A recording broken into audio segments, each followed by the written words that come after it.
Did you take out a loan or something? Margaret laughed mockingly, and I said to her, "Who are you mistaking me for? Oh, maybe you're talking about your husband's future." For decades, Margaret had drained my earnings, dismissing me as an ATM that automatically saves money. Margaret thought she had taken everything from me, but the me from 30 years ago finally fought back.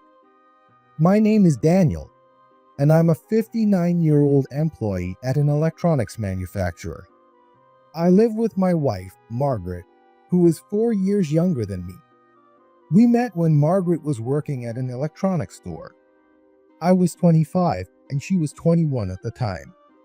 I visited the store as part of market research for my company's products, and Margaret was the guide assigned to show me around. She was efficient, had great customer service skills, and was incredibly beautiful. I was instantly captivated by her. After finishing the market research and completing some work back at the office, I decided to visit the store again.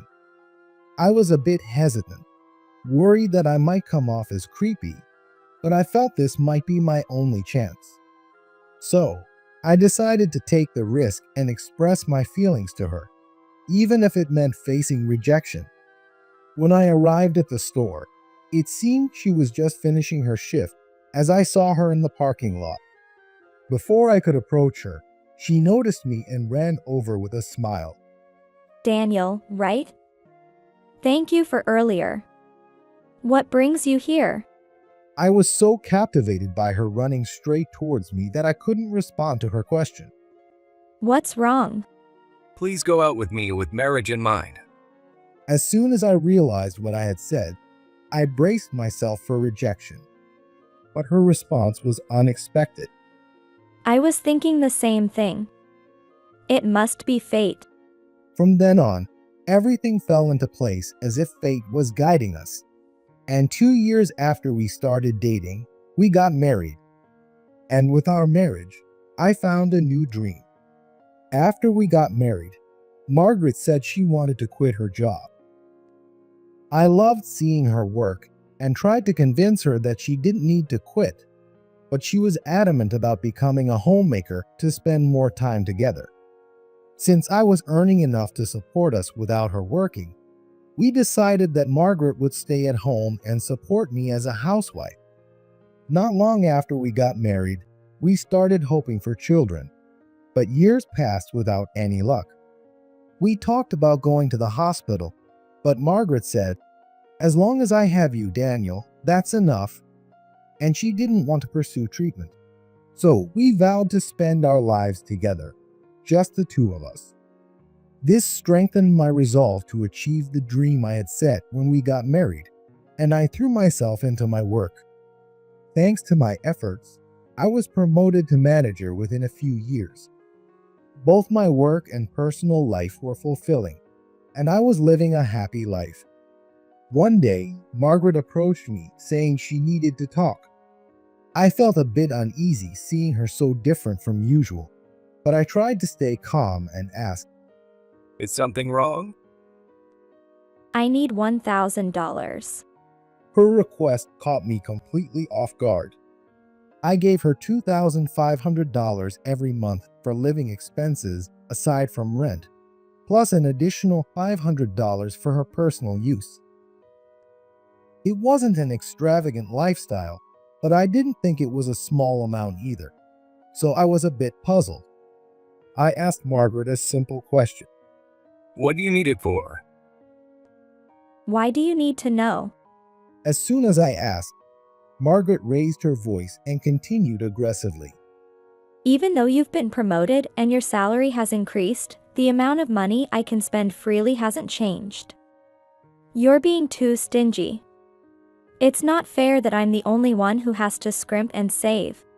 Yes, my salary has increased, but I've been putting that extra money into savings for our future.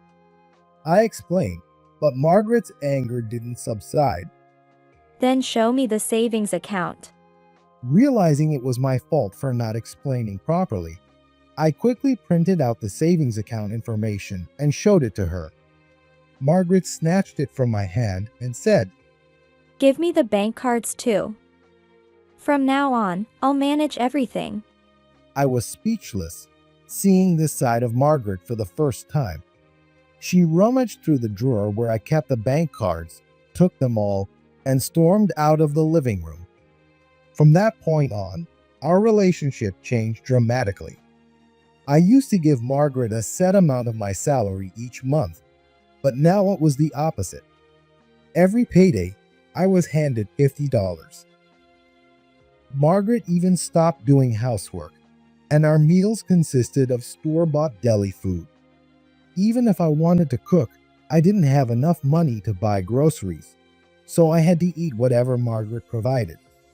We stopped talking to each other, and whenever we did see each other, Margaret would just look at me with a sullen expression. There were more and more days when she wouldn't come home, and I knew almost nothing about where she was or what she was doing. One day, as this lifestyle continued, I suddenly felt weak on my way home and collapsed by the roadside. The voices of the concerned passersby who tried to help grew faint, and the next thing I knew, I woke up in a hospital bed. A nurse who was changing my floor noticed I was awake and called the doctor. The attending physician came and explained the cause of my collapse, which didn't surprise me. In short, it was malnutrition. Though I was still groggy, I was given a detailed explanation of my hospital stay and its costs. You can be discharged tomorrow, so if you have family, please have them pick you up just in case. I didn't think anyone would come even if I contacted them, but since I didn't have enough cash to pay for the hospital stay, I emailed Margaret explaining the situation and fell asleep. I awoke to the warm, somewhat nostalgic sound of a voice and found it was already morning. The bright morning sunlight was too sharp for my sleepy eyes, and in my hazy vision, I saw a scene that seemed like a dream. Margaret was standing by my bed. She was chatting with a nurse with a smile that reminded me of the Margaret from years ago. After finishing her conversation with the nurse, Margaret spoke to me. You can be discharged. Let's go home. Hearing her words directed at me for the first time in 20 years, I felt elated and responded with a smile. Yeah, let's go home. When I tried to carry my things, Margaret spoke up. I'll carry them. You're still recovering. I felt happy again, thinking that my collapse had reminded her of the love we once shared. But that happiness quickly disappeared. As soon as we left the hospital, Margaret silently thrust the bags at me. Stunned and unable to comprehend, I just stood there as she let go, causing the bags to drop to the floor. What are you doing? Carry your own stuff. Don't get cocky just because you collapsed. I'm taking a taxi home first. Watching Margaret's figure recede into the distance, I turned my vague suspicions into a certainty. I realized that my relationship with Margaret could no longer be repaired. To avoid the hassle of another hospital visit and to save on medical bills, I started receiving $500 from Margaret each month for food expenses. I gathered various information and learned to cook frugal meals, managing with a $500 monthly budget. Walking around the grocery store, considering nutrition, and hopping from store to store for the best prices turned out to be surprisingly enjoyable. Just as I settled into this routine, Margaret almost completely stopped coming home. I knew from before our marriage that her relationship with her parents wasn't good and had no idea where she was living. But since all my earnings went to her, I didn't need to worry about her. When I reached my 50s, the CEO, John, offered me a position as an executive. Of course, I was happy, but given my current situation, there was no benefit for me in getting promoted. I planned to retire by the time I reached my 60s, so I had no hesitation in turning down the offer. I declined the promotion and also mentioned my upcoming retirement during the same conversation. After my talk with John, I finished work as usual and went home, where I saw a pair of flashy high-heeled shoes at the entrance. I heard the sound of someone, presumably the owner of those shoes, stomping towards me. When I looked up, there was Margaret, approaching with a furious expression. What's your deal? I heard you turned down the promotion, and you're retiring? I never agreed to that. Not bringing in money makes you completely useless. Margaret stormed up to me, spitting out her words. For a moment, I felt a chill, but I held my ground. Just as I decided to declare the divorce I had been contemplating for years, she beat me to it. Let's divorce. What? I was stunned to hear the very words I was about to say. I never expected Margaret to ask for a divorce. She wasn't working since she was still on my insurance, and from her appearance, it was clear she wasn't saving my earnings. How do you plan to live? I wasn't really worried, but I couldn't help asking the question. Margaret responded with a smug smile. I have someone else, so there's no problem. Did you really think I couldn't live without you? You're nothing but an ATM that automatically saves money. With that, she shoved me aside and left the house. I finally understood why she hadn't been coming home. But even knowing that she had been cheating didn't stir any emotions in me. A while later, with Margaret still away from home, I received divorce papers along with documents stating that a housewife is entitled to half of the assets. I wanted the divorce to be finalized as soon as possible, so I agreed to all of Margaret's demands without involving lawyers. Despite being married for over 30 years, the process was surprisingly quick. Whether true or not, Margaret claimed she had spent all the money, so nothing came back to me. The only silver lining was that I wasn't burdened with a mortgage. By the time people generally think about getting their dream home, our marriage was already broken, so we never bought a house. Once the divorce was finalized, I left the company as planned. The apartment Margaret and I had shared was too big for one person, so I moved into a small wooden apartment. About 2 years after the divorce, I received a call from John. Please, come to the office immediately. What's going on? Just come, please.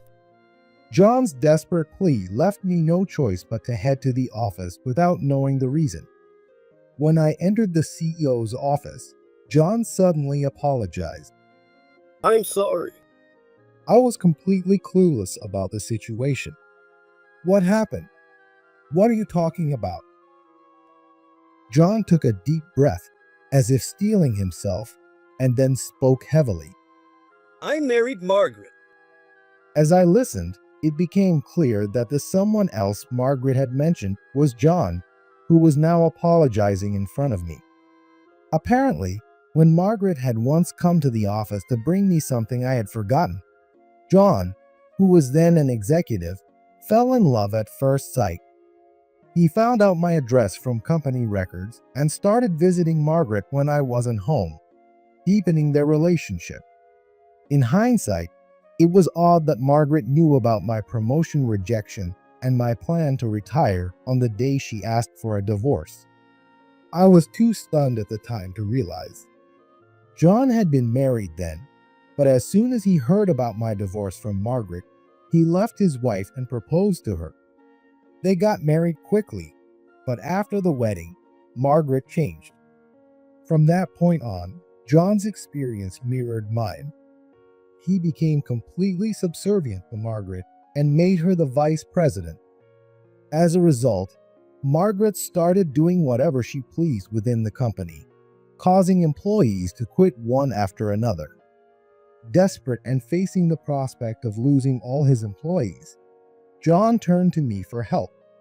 She spent all the money, and now I can't even pay taxes.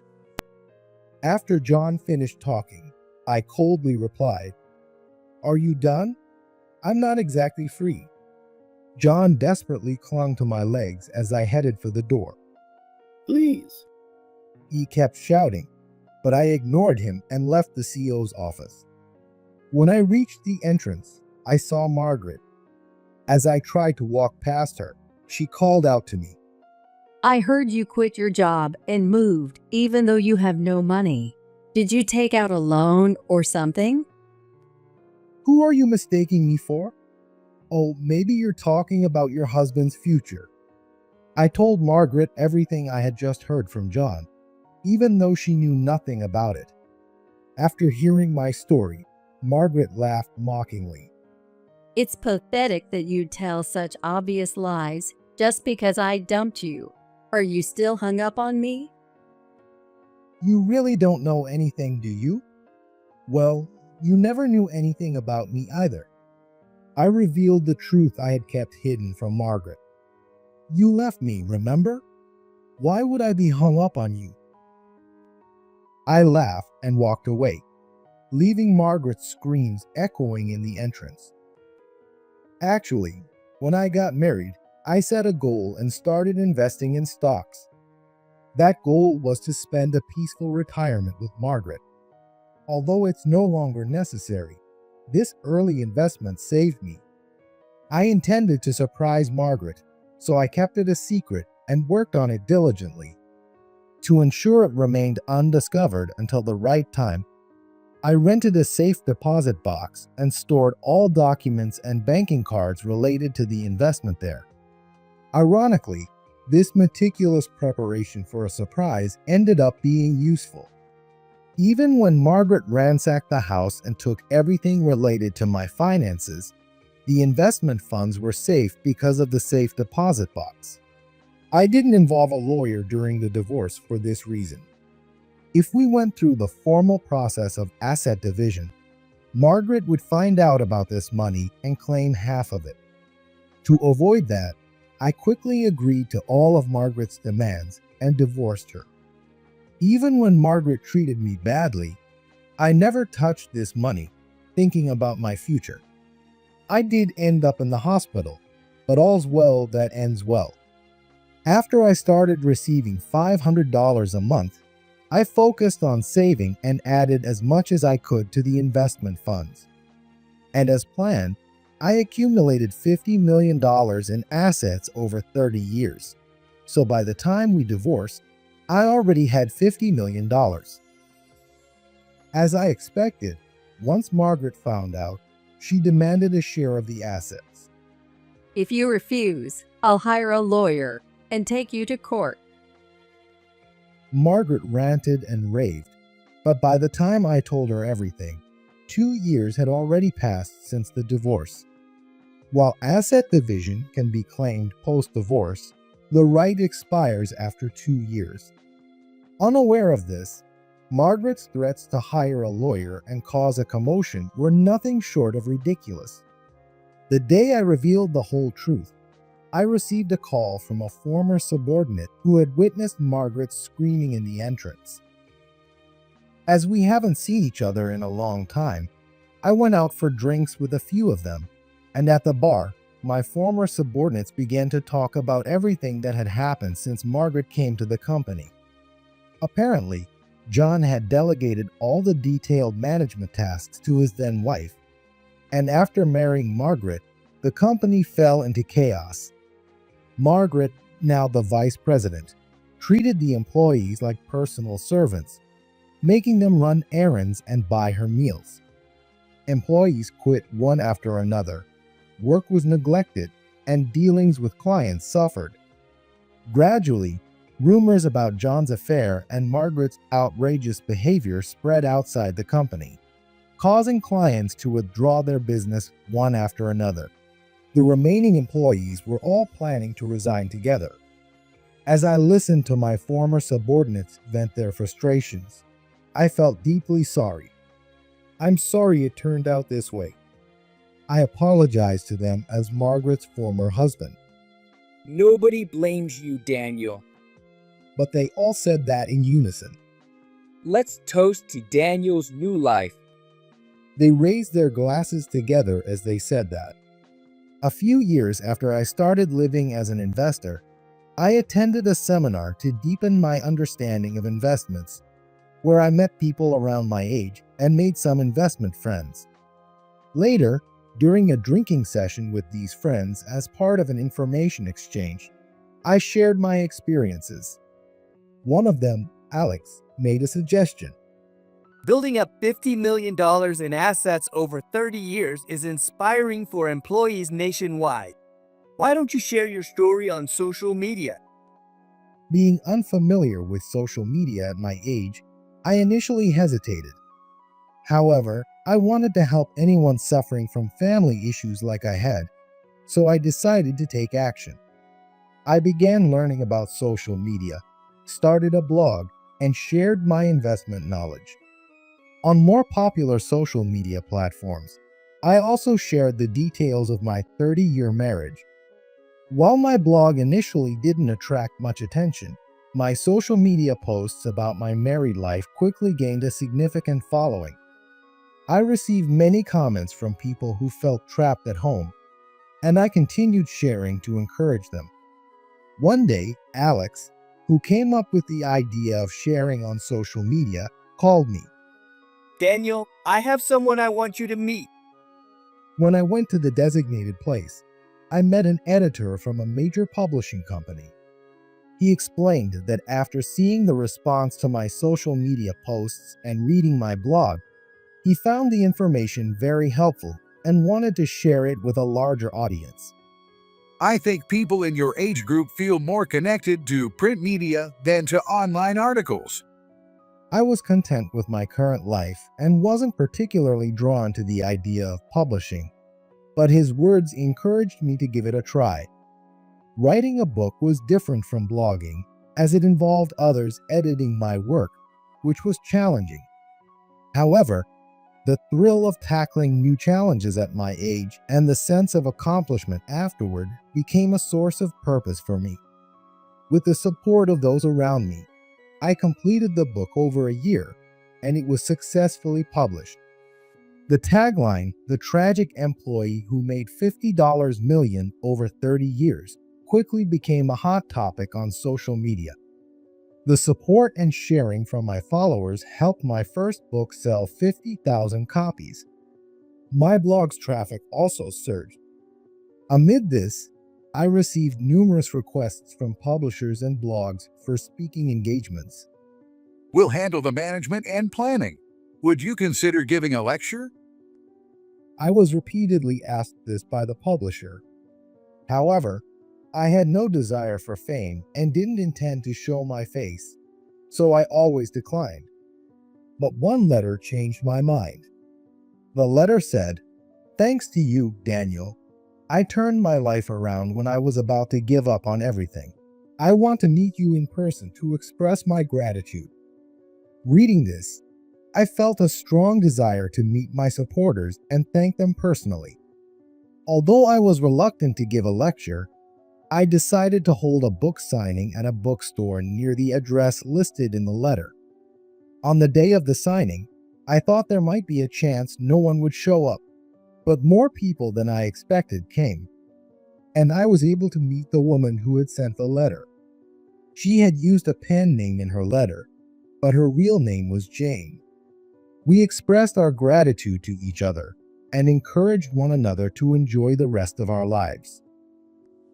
After interacting with many people, and just as I was about to wrap up the signing event, something unexpected happened. Daniel. I turned toward the voice calling me from afar. "Margaret?" It was my ex-wife, Margaret. As soon as our eyes met, she rushed toward me at full speed. And then she said something astonishing. You still love me, don't you? This book is a love letter to me, right? And you held this book signing for me, didn't you? Margaret, spewing her completely misguided theories, tried to hug me but was stopped by the security guards. She went berserk. She started causing a commotion, and the police had to be called. The book signing event became chaotic for a while, but the police managed to calm things down and no one was injured. Margaret was, of course, taken away by the police. Later, a person from the publishing company explained to me what the police had told them. Despite employees quitting in droves, Margaret continued to do as she pleased, and John, completely under her control, couldn't stop her. Eventually, all the employees left the company. Naturally, the company couldn't survive in such a state and had to file for bankruptcy. So, you don't need the money anymore.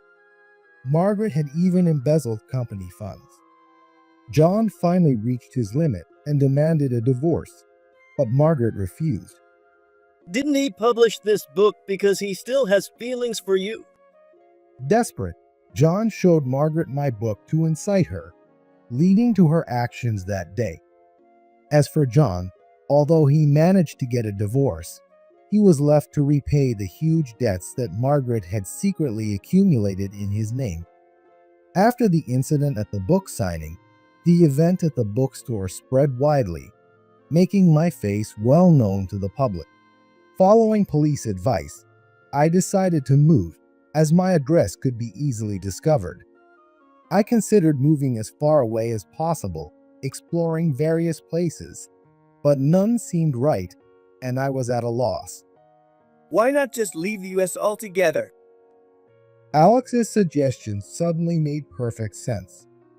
I had never thought about living abroad, but hearing stories from friends I met through my blog who lived overseas made me consider it a possibility. I explored various options and realized I didn't need to be tied to any specific location. So, I decided to take on another big challenge and move abroad. A while later, I visited a real estate agent in France to find a place. An investment friend who had been living in France since last year introduced me to an American-run real estate agency, which helped overcome the language barrier. How about this property? It's close to the beach, and if you live on a higher floor, the view is beautiful. I looked through the property details presented by the real estate agent. This is indeed a great property. Should we go for it? Yes, I think it's wonderful. Jane, sitting next to me, smiled.